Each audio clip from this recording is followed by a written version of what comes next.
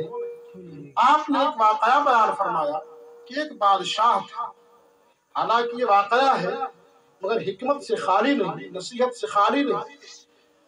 یہ واقعات بھی جو ہوتے ہیں نا، یہ ہمارے دلوں کے اطمینان اور ہمیں نصیحت دینے کے لیے ہوا کرتے ہیں۔ بیان فرماتے ہیں کہ ایک بادشاہ تھا تو بڑا داد و دہش کرتا تھا، اپنے رعایا کی بڑی دیکھ بھال کیا کرتا تھا۔ ایک بار وہ سخت بیمار ہوا، اس کی انگلی میں کوئی تکلیف ہوئی، بڑے بڑے حکیموں، ڈاکٹروں، طبیبوں کو بلایا، سب نے کہا کہ بادشاہ سلامت، یہ ایسا ناسور پھیل چکا ہے آپ کی انگلی میں کہ اسے کاٹنا پڑے گا، اگر کاٹا نہیں گیا تو یہ زہر آپ کے پورے جسم میں سرایت کر جائے گا، پہنچ جائے گا اور اس سے آپ کی موت آ سکتی ہے۔ اب چاروں ناچار بادشاہ اس پر بھی راضی ہو گیا، کہا ٹھیک ہے انگلی کاٹ دی جائے، باقی جسم سلامت رہے۔ تو جب انگلی کٹ گئی، وہ بستر پر گیا، آرام میں ہے۔ اب رعایا اس کی بڑی خوش تھی کہ بادشاہ بڑا اچھا ہے، ہر معاملے میں ہمارا خیال رکھتا ہے، داد و دہش کرتا، ہمیں کوئی تکلیف نہیں ہونے دیتا ہے۔ دور دور سے لوگ اس کی ملاقات کے لیے، تیمارداری کے لیے، عیادت کے لیے آتے، اس کے حالات کو پوچھتے۔ مگر جو بادشاہ کا وزیر تھا سب سے بڑا، جب تک بادشاہ بیمار رہا وہ اس کے قریب نہیں گیا۔ جب بادشاہ ٹھیک ہو گیا، پھر جب اس نے بادشاہت کی کرسی پر بیٹھا تو وزیر کی کرسی اس کے بغل میں لگ گئی۔ اب جب بادشاہ نے دیکھا، کہا وزیر اتنے دنوں تک میں بیمار رہا مگر یہ نہیں آیا، پوری رعایا میرے ساتھ آتی رہی، میرے پاس ملاقات کرتی رہی۔ تو پوچھا کہ کیا معاملہ ہے وزیر، تم نہیں آئے باقی ساری دنیا آ گئی یہاں۔ وزیر نے کہا کہ اس میں اللہ کی مصلحت ہے، اللہ کی حکمت ہے۔ بادشاہ کو غصہ آیا۔ بادشاہ نے سوچا کہ وزیر کو ایسی جگہ ماروں کہ جہاں پر اس کو پانی بھی نہ پینے کو ملے۔ اب ایک دن یہ بادشاہ شکار کے شوقین ہوا کرتے تھے، وزیر بھی چلا، بادشاہ بھی، کچھ رعایا بھی ساتھ میں شکار کی۔ ایک ہرن کو دوڑایا، اور جب ہرن کو دوڑایا تو ہرن کی تیزی کے ساتھ بھاگی کہ بادشاہ اور وزیر بھی اپنے گھوڑے کو اسی تیزی کے ساتھ دوڑا دی، اور باقی جو رعایا تھی سب کی سب پیچھے رہ گئی، اور جاتے جاتے ہرن ان کو دوسرے ملک میں لے کر کے چلی گئی۔ اور جب وہ وہاں پہنچے تو دیکھا ان کا کوئی نوروز کا تیوہار ہے، کوئی میلہ لگا ہوا ہے۔ تو بادشاہ دوسرے ملک میں پہنچ گیا ہے، وزیر ساتھ میں ہے، پیاس لگ گئی ہے۔ ان لوگوں سے جا کر بادشاہ نے کہا مجھے رسی اور بالٹی دو، اور وزیر کو دیا اور کہا چلو کچھ دور پر کنواں ہے، پانی بھرو، پیاس لگی ہے، پیا جائے۔ تو بادشاہ تو اس طاق میں تھا ہی کہ اسے موقع ملے کہ اس میں ماروں۔ تو جیسے ہی اس نے بالٹی کنویں کے اندر ڈالی اور جھکا، بادشاہ نے پیچھے سے اس کے دونوں پیر کو پکڑ کر کے کنویں کے اندر دھکا دے دیا۔ اتفاق سے وہ کنواں اندھا تھا، اس میں پانی نہیں تھا۔ اب وہاں کچھ لوگ ایسے تھے جو ان کا تیوہار تھا، میلہ تھا نوروز کا، اس میں یہ تھا کہ کسی کو بلیدان دیا جائے گا، اور یہ طریقہ تھا ان کا کہ شہر والوں کو بلیدان نہیں دیتے بلکہ جو لوگ مسافر ہوتے ان کو پکڑ کر بلیدان دیتے۔ تو کچھ لوگ نکل گئے تلاش کرنے کہیں کوئی مسافر ہو، تو دیکھا کہ بادشاہ ہے، اس کو پکڑ لائے۔ کیا معاملہ ہے؟ تو جو وہاں کا بادشاہ تھا اس کے سامنے پیش کیا کہ ہمیں یہی ایک مسافر ملا ہے۔ لوگوں نے کہا تمہیں بلیدان دیا جائے گا، کہا میں مسافر ہوں، کہا تو ہم لوگوں کا ٹارگٹ ہی مسافر ہے، جو مسافر ہوتا ہم اسی کو بلیدان دیتے۔